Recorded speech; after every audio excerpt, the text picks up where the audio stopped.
அதை பழிவாங்கும் நோக்கத்தோட கூட இந்த வேலையை செஞ்சுக்கலாம். பாமக சுத்தமா வாஸ் அவுட் ஆயிடுச்சு. ஆமா, பாமக காரன் தானே அந்த கண்ணுக்குட்டி. கண்ணுக்குட்டின்ற நிர்வாகி யாருங்க? பாமக நிர்வாகி சாராயம் காட்சி இருக்காரு.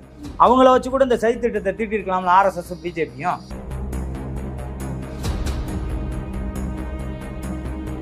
ஒரு அமைச்சருடைய அழுத்தத்தினால இது ஒண்ணாரு. அவர் எஸ்பி கொடுத்தாரா, பதில் கொடுத்தாரா, எங்க கொடுத்து எங்க எடுத்தாரு? ஆட்டுக்குட்டி நீ லைட்டா அரசியல் பண்றதுக்கு நான் ஆள் இல்லைன்னாரு அண்ணாமலை.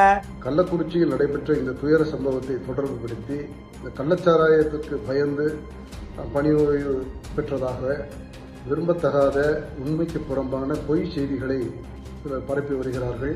செத்தது இறப்பு. அவன் தாய்லி பேச்ச பாருங்க. இறப்பு என்ன வெறும் 30 தான் வந்திருக்கா? இன்னொரு 10-20 இருந்தா நல்லா இருக்குமே அரசியல் பண்ண. என்னடா நோக்கம்? என்னடா மனுஷ ஜென்மமாடானுக்கெல்லாம்? ஒருத்தனுடைய இறப்பை